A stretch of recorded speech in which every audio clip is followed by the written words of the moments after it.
Welcome to the show. It's time to dive in. Talking sports with Evan. Let the fun begin. From the Brewers to the Packers, we cover it all. Wisconsin pride, we stand tall. The Baggers on the field making history. With every touchdown, it's a victory. From Camp Randall to the court, we chill out. Wisconsin sports, we make our state proud. Feel the energy, the passion in the air. Join the conversation, we got stories to share. From the Bucks' big wins to the Brewers' great plays, we'll keep you entertained through all the games. Hey, sports with Evan, it's where we belong. Good evening, happy Wednesday. It's a Wednesday edition of Talking Sports with Evan and Tristan joining me. Tristain Thomas, appreciate you jumping on, and some internet issues already, but we'll see if we can make do with it. But it's been a lot going on since we chopped it up last, isn't it? Ton of changes, some errors come to an end, but we will embrace the future and see what it holds. Yeah, definitely. And I don't think you've been on since Tyler Jenkins got hired either. I think we were talking about possible coaching options the last time you were on, and then Jenkins got the job. But before we do dive into that, just let everybody know you can listen and watch Talking Sports with Evan on YouTube and X, Twitter, whatever you decide you want to call it, or you can find it on Spotify. Don't go live on Facebook anymore because, well, Facebook's kind of dumb lately with trying to live stream. So I do it here instead. But before we do jump into, I know I have it going on the bottom of the screen, your information, but let listeners, viewers know how they can check out your stuff. Because I just got your Twitter handle, and I know you can find you on every other platform and website as well. Yeah, absolutely. I'm still lurking on X there at the 20 double, on Thread a lot more these days at the 20 double. And of course, Toss Station Media. You can find my stuff there as well. Revamping the website a little bit. Bear with me. And then Oss, it's on Sports Show. Listen to it everywhere you get your podcast. Yeah, and for those watching, we are having some Wi-Fi issues currently, but just bear with us as well. But like I said, I don't think we've had you on. I don't think I've had you on since Jenkins got the job, and then now Giannis is traded, and now the Brewers are at the All-Star break and first place in the division, and training camp's about to start. So we have a whole hodgepodge of things to talk about and address, and try to figure out where to even start, because there's a lot of different areas we can start. But I think start with the Bucks so we can officially be done talking about Giannis until he returns to Milwaukee as a Heat. But start with that whole trade and that whole fallout there. What are your initial reactions to the trade when you think it was almost 11 p.m.? The alert came out from Shams, and then as more information came in, and now that we've had the draft, what was your initial thoughts? You know, I was not shocked. Um, at the around the All-Star break when the talk was at its most feverish, I stood tall and said he's not going anywhere. And I had a litany of people who have never, ever steered me wrong with anything regarding the Bucks, regarding Giannis, anything. And they told me, hey, there's nothing out there. He's going to stay pat. You know, they're going to, he's staying put. And he did. The day of the trade, I would probably say maybe 5 or 6 hours before the trade actually went down, I got a text, and it just read, "Get ready." Now, of course, I can't take that for face value. So I'm prying and saying, okay, what does that mean? Because I automatically assume it's Giannis. What does that mean? Does it mean that he's going to sign an extension? Does that mean that the trade that I felt in my gut going to happen is happening? And if it is happening, do we know what team? I was told they didn't know what the team was, but that a trade is happening. So for me, it was just a matter of, okay, not if, but when. Do they actually announce this before the draft, as Jimmy Haslam said it was going to happen?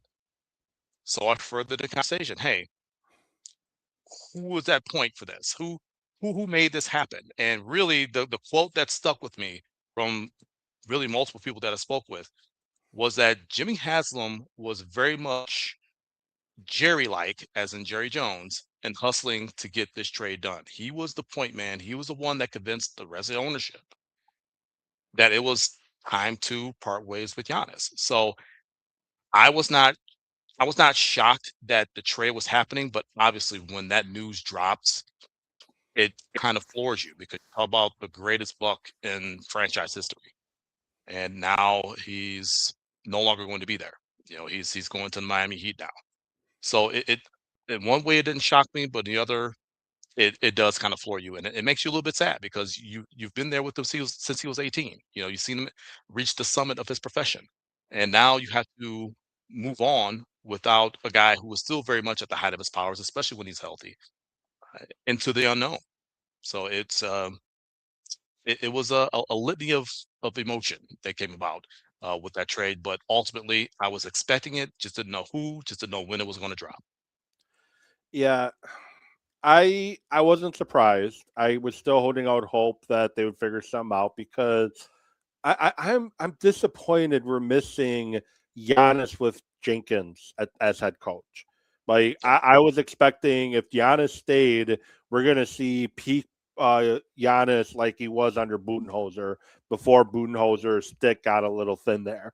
And I think Giannis, from reading Jimmo's article, I think the team in general kind of got sour and tired of that stick, hence why they went with Adrian Griffin. But there's gonna be a documentary coming out on the Giannis leaving Milwaukee. After reading Jimmo's article in the Milwaukee Journal Sentinel, there's going to be a documentary made on it. I don't know if it's going to be ESPN. I don't know if it's going to be a local Milwaukee filmmaker, but all the stuff that came out in that article, and I'm sure stuff that some of it you knew was going on, some of it may have surprised you, but that was very eye-opening, and it did not leave the Bucks front office, management, ownership, to me, in a positive light at all. No, it honestly didn't, and honestly, all parties are at fault. Uh, And all I parties know, are at fault. I don't want to put yeah, all the blame on that, but they came out yeah. looking real bad. Oh, yeah, 100%. But I think they may have come out looking a little bit worse than what it actually was. I think all parties come out looking way worse than what it actually was. I think it was a case of Giannis questioning his Bucks mortality, especially after the Luka trade. That's when things really started kind to okay. Now I'm watching over my back. Front office is starting to kind of like distance themselves, like, okay, this guy can't stay healthy.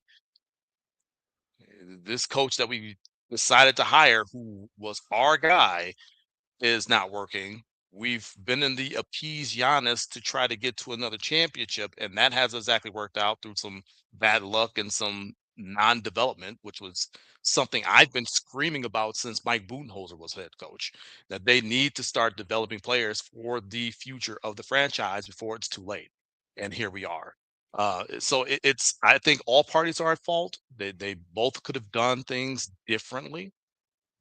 Um, yeah, you're right. There's going to be some sort of a documentary that's going to be very intriguing about that exit. Yeah, the whole switching from Griffin to Doc is what really just floored me. And just some of the communication issues that he had. He couldn't communicate well with the team. He couldn't resonate with the team. He couldn't connect with the team. And it came across as he was trying to say, look at my ring here.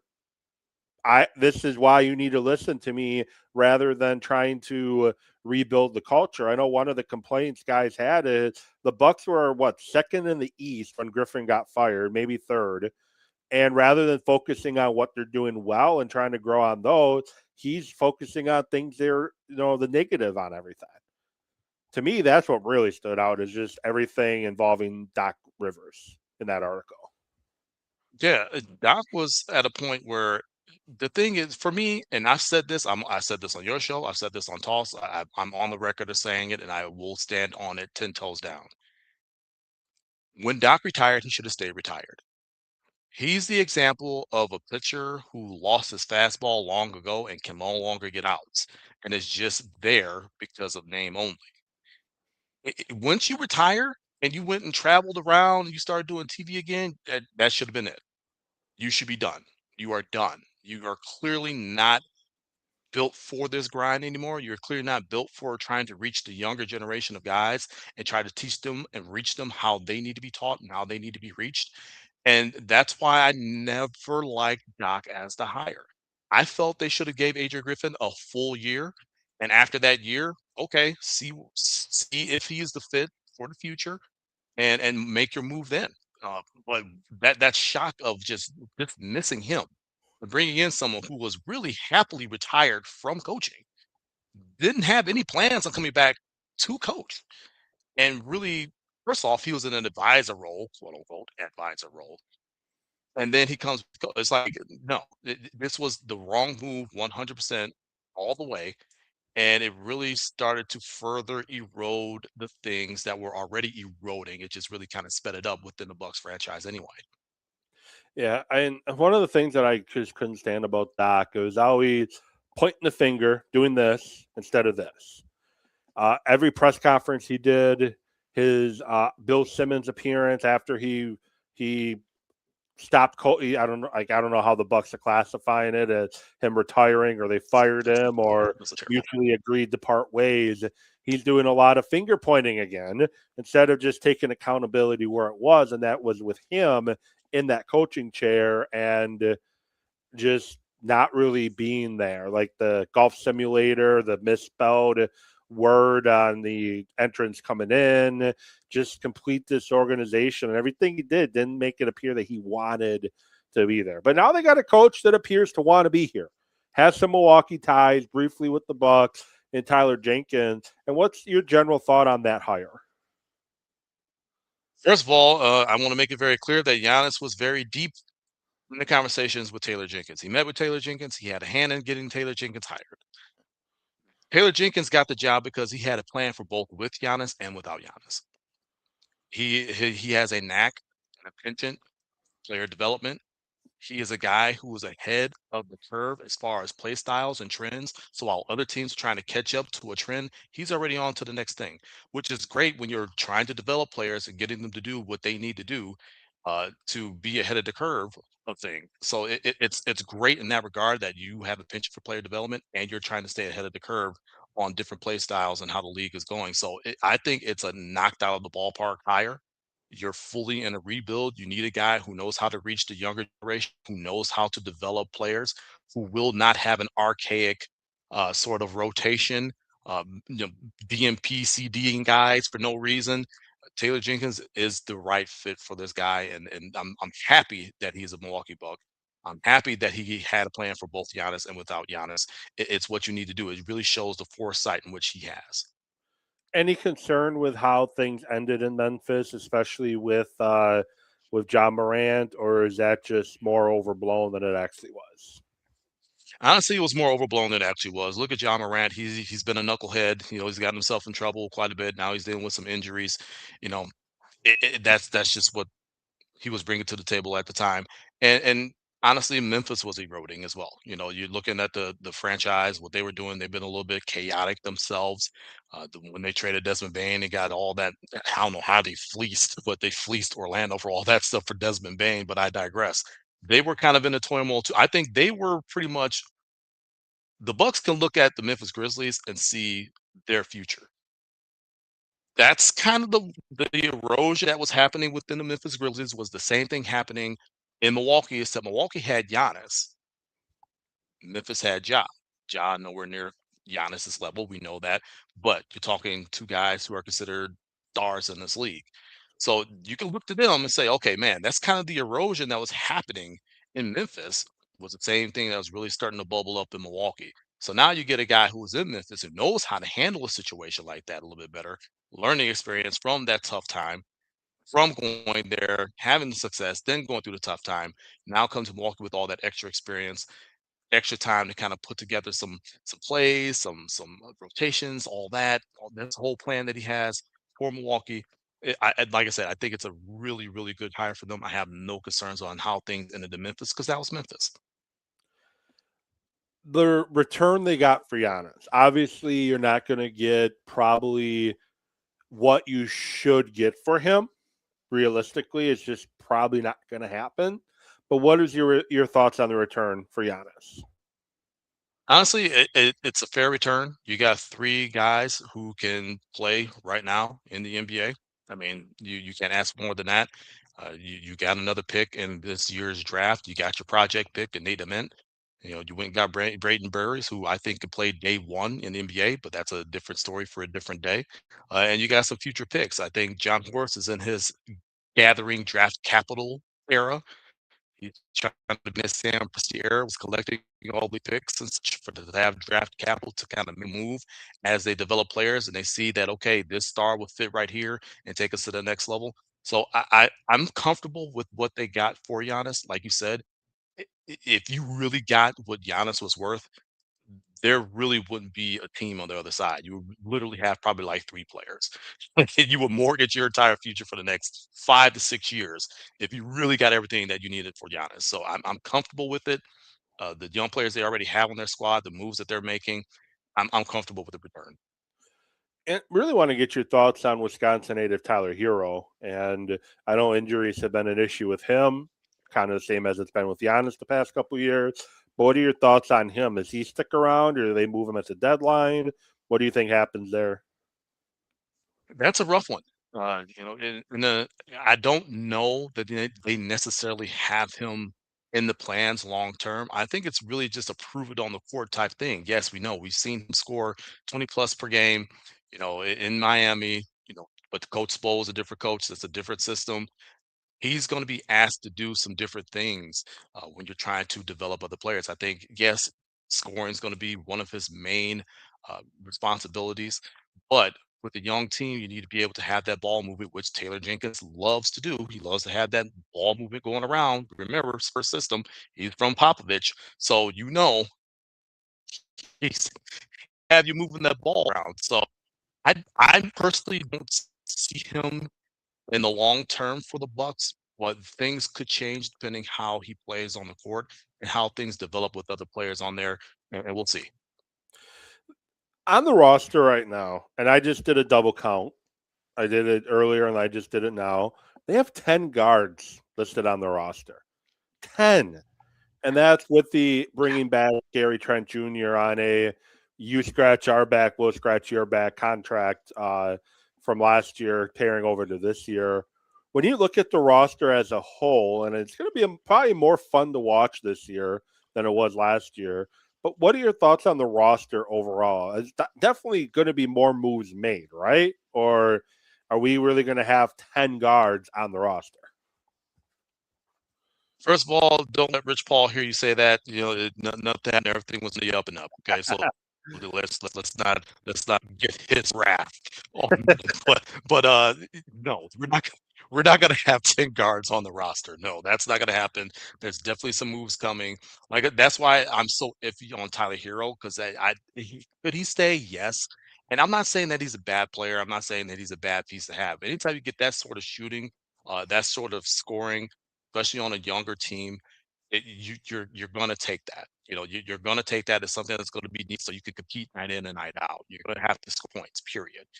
Um, but you have too many guards, and you're not going to have that many guards come opening night in October. That's just not going to happen. There's a lot more moves to go. I don't know that Karis LeVert stays here.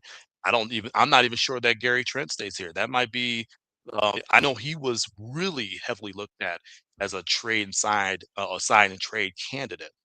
That he could have just been signed. They may be trying to find a trade partner probably at the deadline. Don't know. I don't have a problem with this contract and him coming back. Just for the record, I think we'll let his last season under Doc. Keyword there, Doc. He ruined a lot of people. So it was his archaic kind of rotations and all that. I don't have a problem with him coming back, but he may be a trade candidate. So it's really going to be interesting to see what John Horse's actual plan is and what Taylor Jenkins is actually looking for as far as getting this roster shape. What are your expectations in going into next year? Is it bottom of the league, middle of the league, if everything goes positive, fringe playoff team? Like what's your expectations? They could be either at the same spot that they were this past season, which is what, 11th, 12th. Um, they could compete for Pitt. It could be that. I think that would be a pleasant surprise if they did compete for the bid. I'm looking for this year to be one of development. I'm looking for guys to get consistent minutes. I'm looking for Taylor Jenkins to really employ his plan, build that culture, which is something he was so great in doing when he went to Memphis to begin with. That he set the goal, he set the expectation. Accountability was big with him, which is something that has been missing since Budenholzer left Milwaukee. There was really no accountability. Everybody was kind of doing their own thing, and it eroded, and you saw that on the court. Taylor Jenkins will rein that in, and I think they'll go out there, and I think they'll be a competitive squad night in and night out. Do I think they'll do a whole lot of winning with the roster as is? No. With the guys developed as is? No. But I think there'll be gradual improvement during the season. And again, I will be pleasantly for me, a successful season for them is to compete for the pit. I'm going to start at that base. Compete for the pit. See what you do. If you get in there, if you can win some games, make it a little bit exciting. You'll be a little bit ahead of the curve. You guys get a little taste of what playoffs are like, uh, and then next year, more developed, better plan, and take it from there.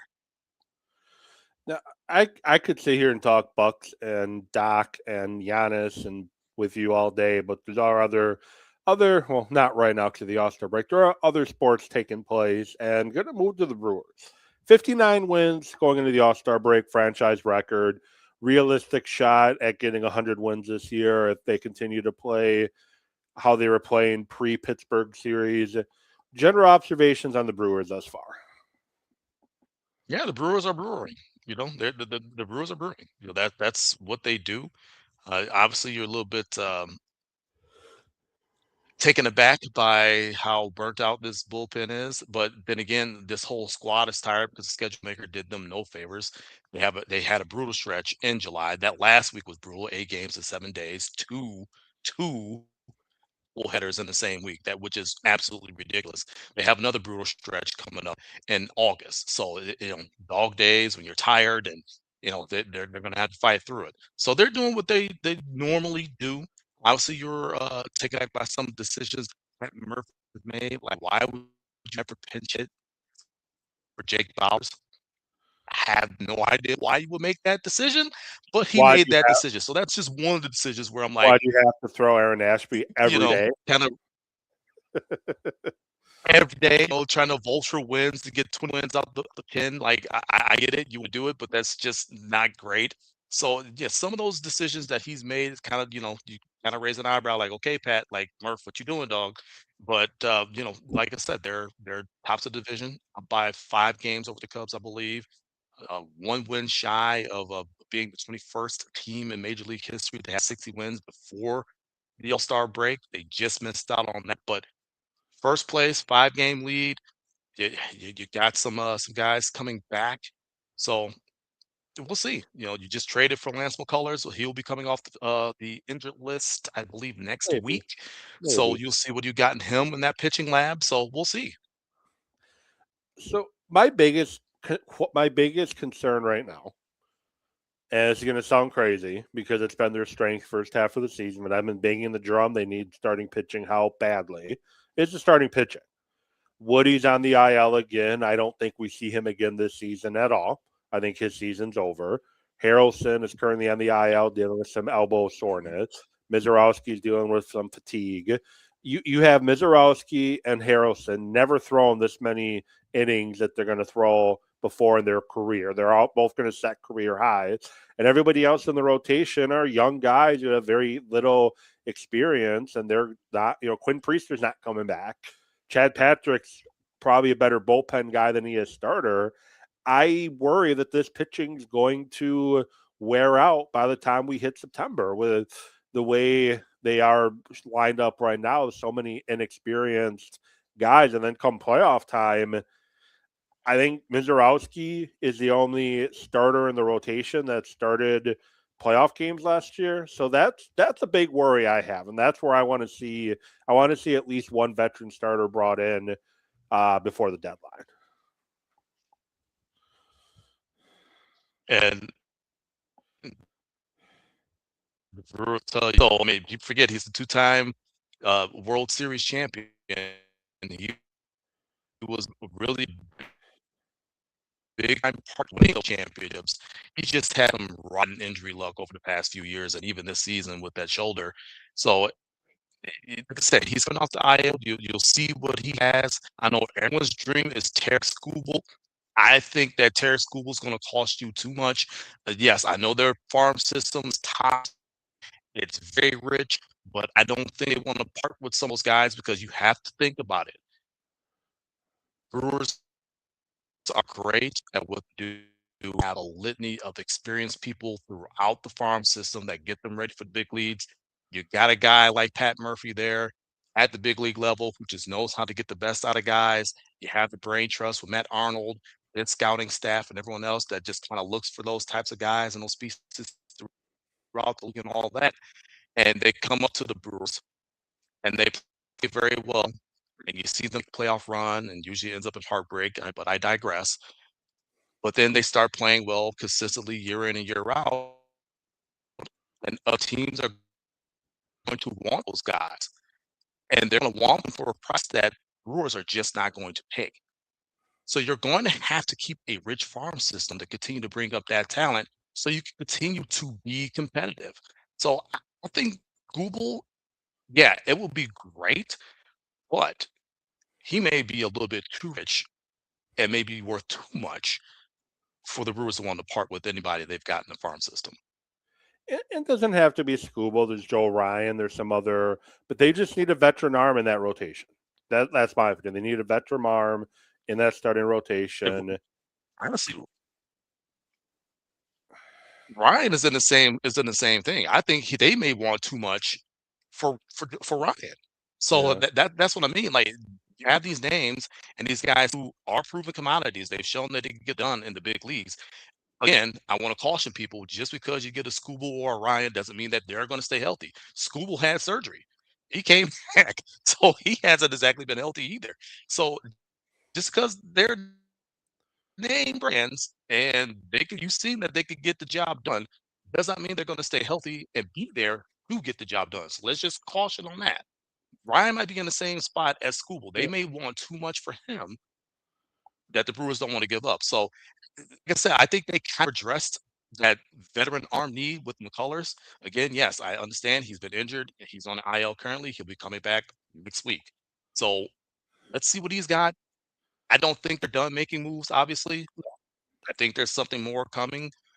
I'm not saying that they're not go after Scooble. I'm not saying they are, but you have to believe, and I just have this feeling in my gut that there's something else coming. Yeah, and I think there's something else coming too. And I also think they need another bat too if they really want to compete with the Dodgers come postseason. But one thing I think we're going to see in the second half of the season, because right now they're struggling with getting both Andrew Vaughn and Jake Bauers in the lineup consistently. Luis Laura, I think, is going to be a guy you're going to have to play more regularly. That's going to take bats away from Sal Frelick. I think the move is I think we're going to see more Andrew Vaughn at third base coming out of the All-Star break. I think he's been putting – I can't say this for certain. I'm not at the field every day, but I know he's entered games late at third base. When he comes in as a pinch hitter, they then put him at third, for example. I think he plays more third base in the second half, and I think that's how they try to get another bat in the lineup. And I wouldn't disagree with that either. You have to find a way to get Andrew Vaughn in that lineup more often. I don't think they want to put Vaughn at third, though. I think they will much prefer the platoon between Ortiz um, and David, who's on the injured list currently, David Hamilton. They much prefer that sort of kind of split between those two because those guys are really good defensively at third. And it's not to say that Vaughn isn't, but Vaughn is a better first baseman than he is a third baseman as far as defense goes. So that's why I think they've kind of had that platoon going right there, because that would have been ample opportunity for him to be at third. When Joey O was going through that big slump, when David Helms was going through that big slump, they easily could have put him there and said, "Hey guys, you guys got to go and figure it out before you see the field again. You got to be able to produce with the bat. At least put the ball in play, get some guys over, so we can manufacture some runs like we normally do." So I don't really think they want to put him over at third, but yeah, I'm in agreement. You have to find a way to get him into the lineup. But yeah, the calling up of Luis Lara kind of muddies the waters, because now you got another guy in the outfield, and you could put Bowers out there in the outfield because he's done that before, but you don't want him there every day. So it's like, who do you shift out of that lineup? It's a Rubik's cube. It's a problem for Murph to try to figure out, but it's going to be very interesting to see what they do in the second half. Yeah, you don't rotate out Jackson Cheerio. He's having a really a slump going into the All-Star break, but No, he's having a really good season. Garrett Mitchell's having an incredible year, and I've been banging the Garrett Mitchell drum that just be healthy. patient with him. Be patient with him. He like about 2 months ago, he hadn't even played in 162 games yet in his career. So if he can stay healthy for a full year, and the more baseball he plays, the better he's going to get. Right field becomes kind of the Laura definitely looks like he belongs, and Self Frelick's starting to come around a little bit. That's an area that they're going to have a hard time managing at bats, and that's why when they signed Luis Laura to that contract, I said Self Frelick's stays in Milwaukee are probably numbered, and I wouldn't be surprised if he gets moved. If they're trying to make moves at the deadline to improve the rotation, the bullpen, or get another bat, wouldn't be surprised if they include Self Frelick in that move. Yeah, and Freeland, yeah, he started getting it going. He had an incredible month of June, an incredible month of June. He Good was start to really July. kind of reverted back to. Yeah, and it started to go into July. So he really kind of got back to his form of last season when he was really a consistent bat in that lineup. It's going to be, like I said, it's a log jam in outfield. It really is. You have to figure out how to you sign Lars to that contract. And when he was called up, I did say on Threads that eh, a lot of speculation is that bringing him up to kind of showcase his skills, and he may be a trade deadline piece. I didn't say that he was going to be. I'm just saying the speculation was Yeah. that may be one thing that they might be trying to do. Now, I think they have all the confidence in the world in this kid. Shown that he can hit, he's shown that he can field all within the first game that he played. So I think he's going to be mainstay in that spot. He's young, he's talented, he's continuing to grow.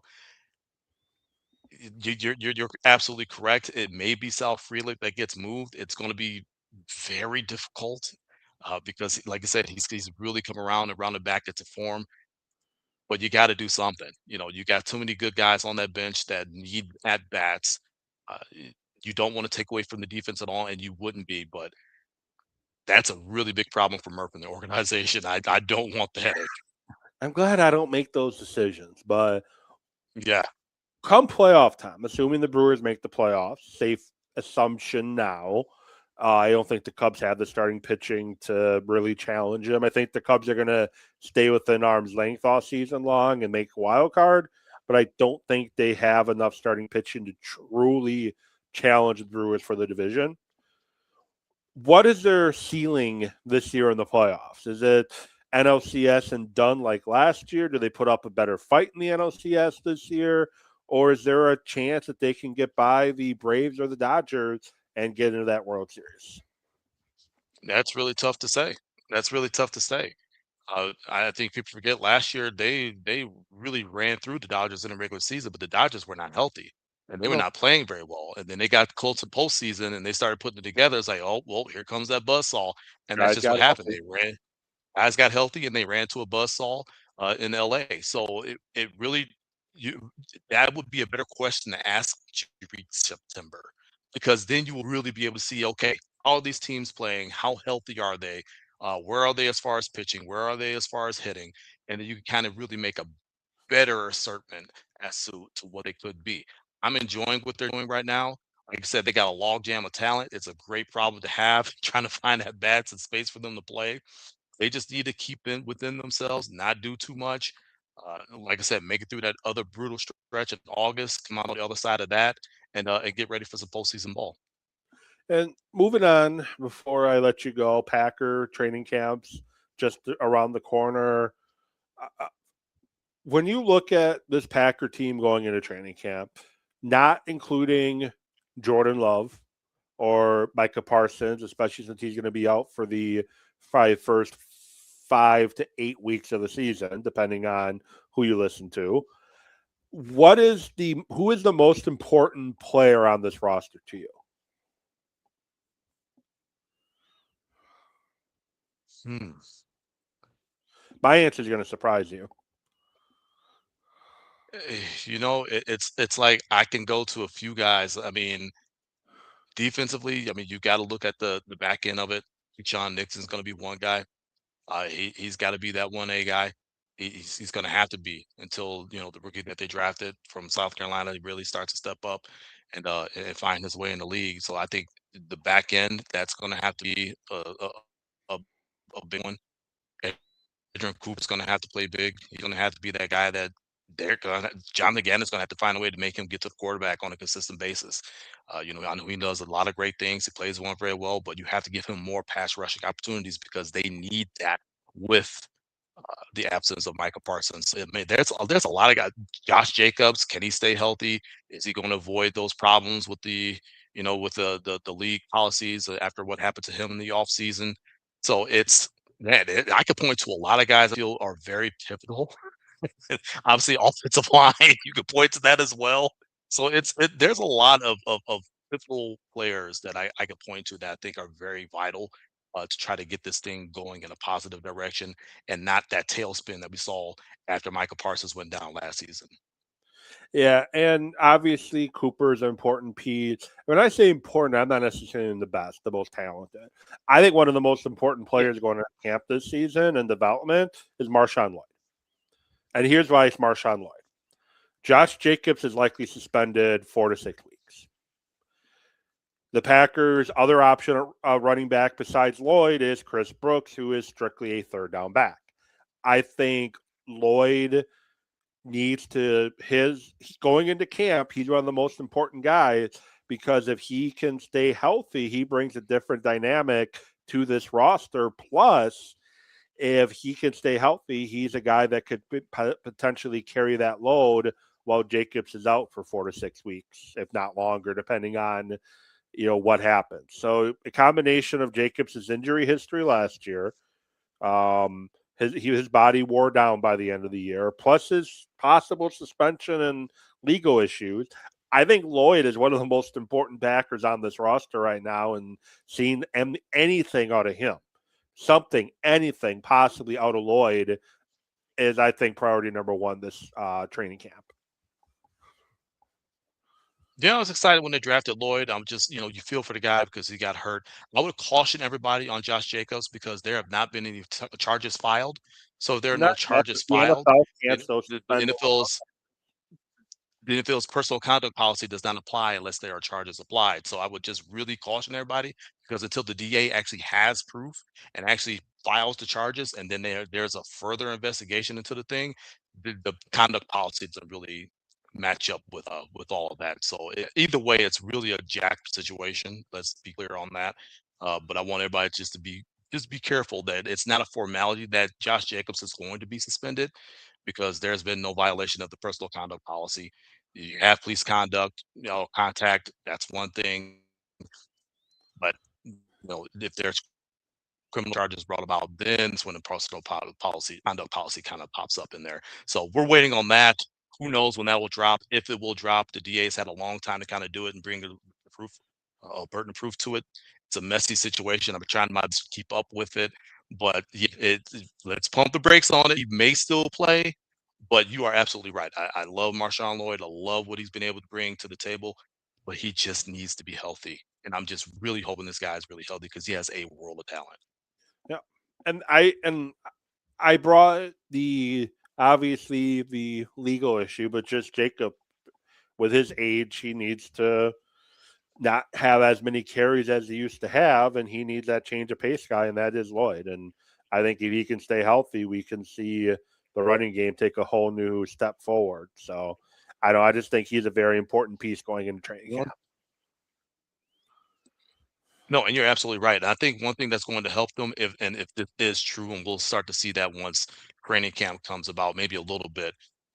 If Matt LaFleur really did take a look in the mirror and scrap everything that they thought was working, but really wasn't, out the window, we may see some fresh approaches to that run game, where he doesn't have to be the bell cow, where they'll start using the screen a little bit more, XYZ. We'll see what changes were brought to the offense. I'm cautiously optimistic that he really took a hard look in the mirror and kind of scrapped the things that weren't working, because he's stubborn as the day is long.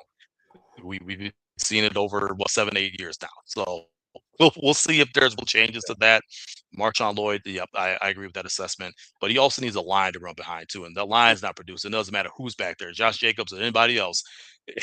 You're not going to get very far. Yeah, well, and I think part of the problem was with last year's line, they were trying to move away from the zone blocking scheme, trying to do more gap running, which is Jacob's strong suit.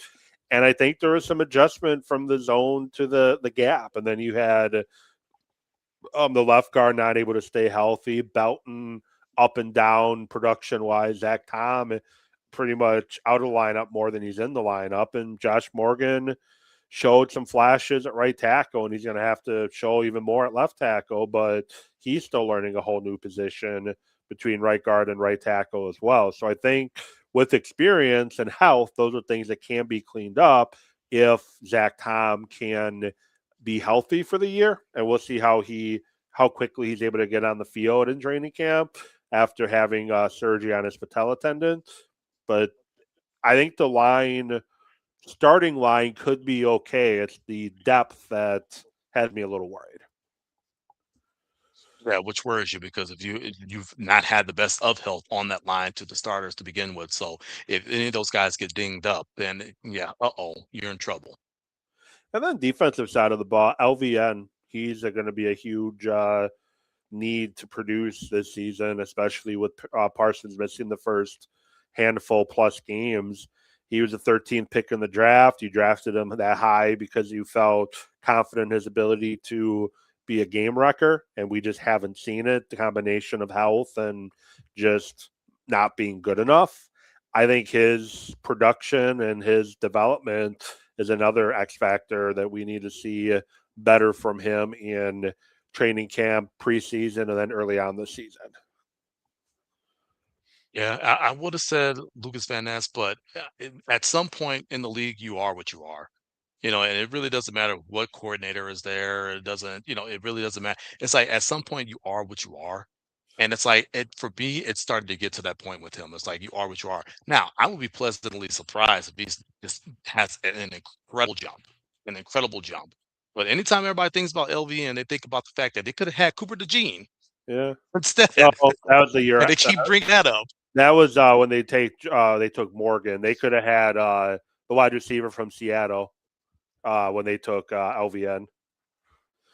It's just, yeah. So it's like, but they bring that up, and it's like, yeah, you could have had Cooper DeJean. It's like, okay, well, yeah, they could have, but they didn't. So at some point, you just are what you are. Once after the amount of years that you've been in the league, can he take that next step? Man, we hope so. We really hope so, because he's shown some flashes, but he needs health.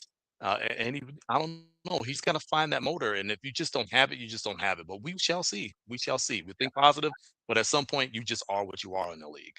I know probably the best play he's had as a pro was against Cincinnati, and he hurts his foot. They should have just put him on the IR, but he ends up missing 5 or 6 weeks. And then in a very bad game against Baltimore, he was the one shining light on that defense. So that's why I don't think he's going to be a 13 to 15 sack guy, but I think he can be serviceable enough to make defensive pause if he could stay healthy. Because 2 years ago was a thumb issue. Last year was the foot. What's it going to be this year? And JSN, he's the one that they could have had instead of LVN. Cooper DeJean was Jordan Morgan, which every team passed on DeJean in the first round. Every single team. It wasn't like the Packers are the only team it wasn't like he was taken immediately after Green Bay. He was taken in the second round after the Packers took Edgerrin Cooper, which I'm very fine with Edgerrin Cooper. But you know why I say, well, like, we could have had Cooper DG. Everybody talk about Lucas Van Ness on anything is because that's the main comment I get when I talk about Lucas Van Ness. We could have had Cooper DG. Like, sure, we could have, but whatever. Yeah. So, like, we don't. But we did So draft that's him and we what it don't. is. Yeah, you could have had Jason, but yeah, I'm glad Jason went to Seattle so his talents could actually shine because I don't know that he would be able to shine the same way in Green Bay. He's the Super Bowl Yeah. champion. He was the best wide receiver in the game last season. Really, last couple of years, if you've really been watching. But I'm happy he ended up going to Seattle. And you've got what you got here in Green Bay. You can make it work. Let's see what Matt LaFleur has up his sleeve. Like I said, he scrapped everything that wasn't working that he thought was. We'll see. Supposedly.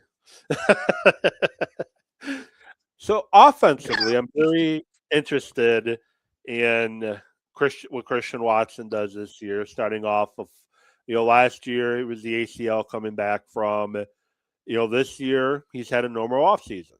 A couple years ago he was figuring out the hamstring issue. So this year he's fully healthy, fully ready to go. This all offseason, day one. Matthew Golden, Reed.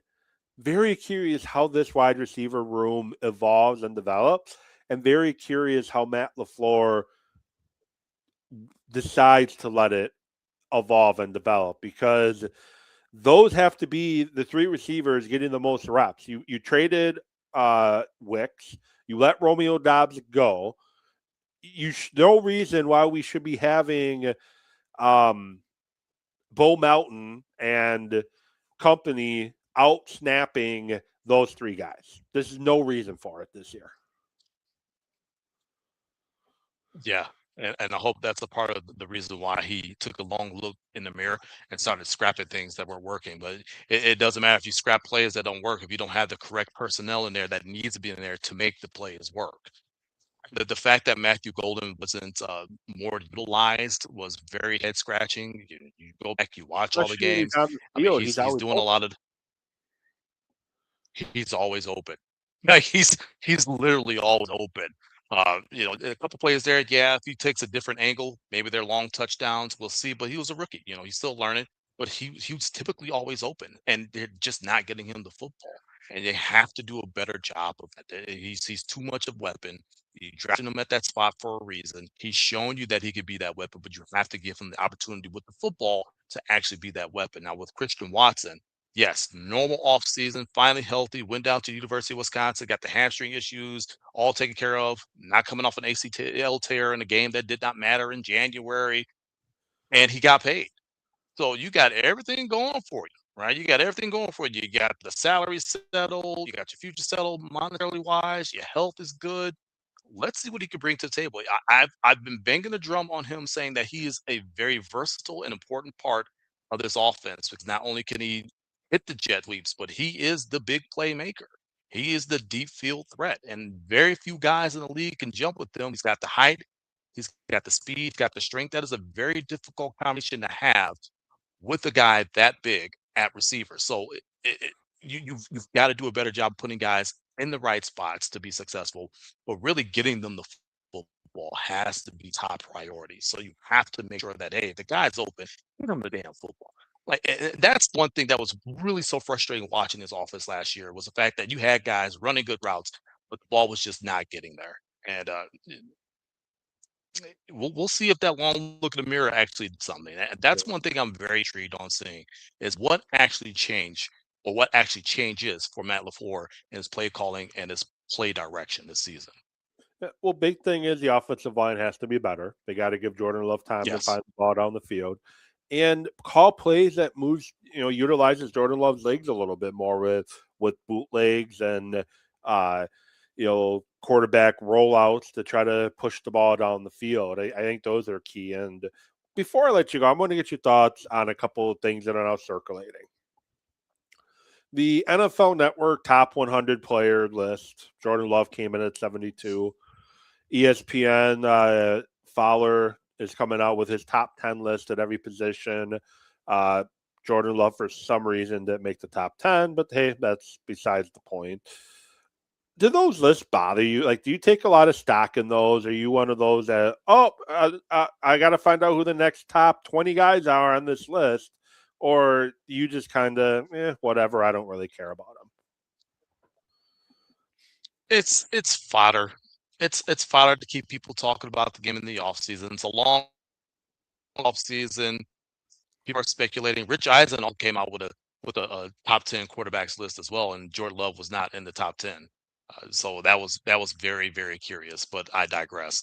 Uh, it's really just fodder. It's fun to. It's kind of those guys and those networks kind of starting an argument and leaving the chat, right? Now, I know the top 100 is usually a list that's voted on by players, and you can't expect every player to know every player. The players that they know of are usually the players that played last season that they had the game plan for. They're not really sit down and Or to see watching every them day. in their leader time and all that. Right. So it's, they know who they just faced and who they really had game plans for or who's within their division. Right. So they're going to have those guys probably ranked higher because they go up against them more. They see them more. They know their game more because they had to scout against them multiple times per year. So it's a fun argument for football fans everywhere. It's fodder to kind of keep the NFL in your mind and at the forefront of your mind during these long off seasons. You're steamrolling to training camp. Then it's going to be a little bit more at the front of your mind, and all of a sudden it's September, and now it's football season. So really take much stock in them. They disrespect players. Players can come back and have a great year, and they'll be all of them the next season. They're fickle. Yeah, I look at those lists and I look at them this way. For people, people who want to talk about the game, the fans, people that do what we do, people that on the talk radio shows, and like I said, just the fans. It gives people things to talk about, and it gives you you can either use it to justify your reasoning for why you feel something about a certain person. That's really all you're going to do with it. Like, Right. Jordan Love 72.